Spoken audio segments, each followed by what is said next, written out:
ಕೊಟ್ಟಿದ್ದಕ್ಕೆ. ನಾನು ನಮ್ಮ ಮನೆಯಲ್ಲಿ ಬಂದಂತ ರಿಸಲ್ಟ್ಸ್ ಅನ್ನ ಇವತ್ತು ಶೇರ್ ಮಾಡ್ಕೊಳ್ಳೋದಕ್ಕೋಸ್ಕರ ನಾನು ಅಪರ್ಚುನಿಟಿ ಕೇಳಿದೀನಿ.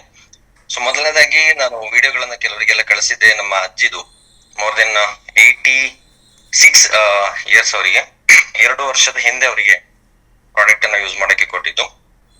ಡಾಕ್ಟರ್ ಆಕ್ಚುಲಿ ಏನ್ ಹೇಳಿದ್ರು ಅಂತ ಹೇಳಿದ್ರೆ 3 ತಿಂಗಳು ಹಾಸ್ಪಿಟಲ್ ಅಡ್ಮಿಟ್ ಮಾಡಿದ್ದೆ, ಆಗೋದಿಲ್ಲ, ಇನ್ನು ಮನೇಲಿ ಕರ್ಕೊಂಡೋಗಿ ಎಷ್ಟು ದಿನ ಇರ್ತಾರೆ, ಚೆನ್ನಾಗಿರ್ಲಿ ಅಂತ ಹೇಳಿದ್ರು. ಬಟ್ ಯಾವಾಗ ನನಗೆ ಈ ಪ್ರಾಡಕ್ಟ್ ಸಿಕ್ತು, ಜಸ್ಟ್ ಒಂದು ಟ್ರೈ ಅಂತ ನೋಡಿದ್ದಷ್ಟೇ. ಇವತ್ತು ಖುಷಿ ಆಗುತ್ತೆ. ಅಜ್ಜಿ ಎಲ್ಲಾ ಟ್ಯಾಬ್ಲೆಟ್ಸ್ ಗಳಿಂದ ದೂರ ಇದ್ದಾರೆ, ಅದ್ರ ಜೊತೆಗೆ ತುಂಬಾ ಆಕ್ಟಿವ್ ಆಗಿದ್ದಾರೆ. ಪ್ಲಸ್ ಏನಂತ ಹೇಳಿದ್ರೆ ಡಾಕ್ಟರ್ ಏನ್ ಹೇಳಿದ್ರು ಅಂದ್ರೆ ಇವರಿಗೆ ಇನ್ನು ಜಾಸ್ತಿ ದಿನ ಇರೋದಿಲ್ಲ ಅಂತ.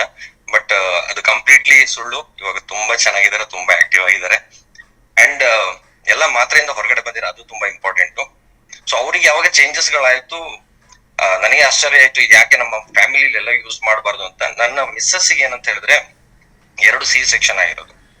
ಸೊ ಅವ್ರಿಗೆ ರಾತ್ರಿ ಲೈಕ್ ಕಾಲು ಕ್ರ್ಯಾಂಪ್ ಬರೋದು, 2 ಕಾಲಿಗೆ ವೇಲನ್ನ ಕಟ್ಟಿ ಮಲಗ್ತಾ ಇದ್ಲು, ಬಟ್ ನಿದ್ರೆ ಮಾಡ್ತಿರ್ಲಿಲ್ಲ.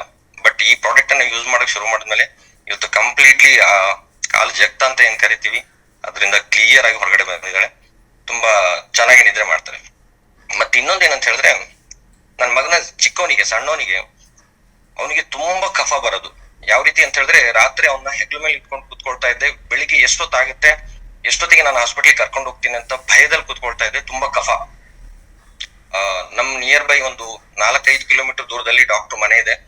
ಅವ್ರ ಮನೆಗೆ ರಾತ್ರಿ ಹೋದ್ರೆ ಡಿಸ್ಟರ್ಬ್ ಆಗುತ್ತೆ ಅವ್ರಿಗೆ ಅಂತ ಹೇಳಿ ಅವನ್ನ ನನ್ನ ಹೆಗ್ಲ ಮೇಲೆ ಹಾಕೊಂಡು ಕೂತ್ಕೊಂಡು ಬೆಳಿಗ್ಗೆ 6-6:30 ಆಗ್ಬೇಕಾದ್ರೆ ಅವ್ರ ಮನೆಗೆ ಕರ್ಕೊಂಡು ಹೋಗೋದಕ್ಕೆ ಪ್ರಿಪೇರ್ ಆಗಿ ಕೂತ್ಕೊಳ್ತಾ ಇದ್ದೆ ಪ್ರತಿದಿನ. ಅಂದ್ರೆ ಕೋಲ್ಡ್ ಅಲ್ಲಿ ಇದ್ದಾಗಂತೂ ಇದು ಪ್ರತಿದಿನ ನಡೀತಾ ಇತ್ತು ಈ ರೀತಿ.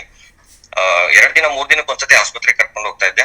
ಬಟ್ ಈಗ 2 ಇಯರ್ಸ್ ಇಂದ ಯಾವುದೇ ರೀತಿಯ ಸಮಸ್ಯೆ ಇಲ್ಲ. ಕಫಾನ್ ಅಂದ್ರೆ ಗೊತ್ತೇ ಇಲ್ಲ ಅವನಿಗೆ, ಆ ರೀತಿ ಕ್ಲಿಯರ್ ಆಗಿದೆ. ಅಂಡ್ ತುಂಬಾ ಚೆನ್ನಾಗಿ ನಿದ್ರೆ ಮಾಡ್ತಾನೆ. ಓವರ್ ಆಲ್ ನಮ್ಮ ಫ್ಯಾಮಿಲಿಲಿ 6 ಜನ ಇದೀವಿ, 6 ಜನ ಕೂಡ ಯೂಸ್ ಮಾಡ್ತಿದ್ವಿ.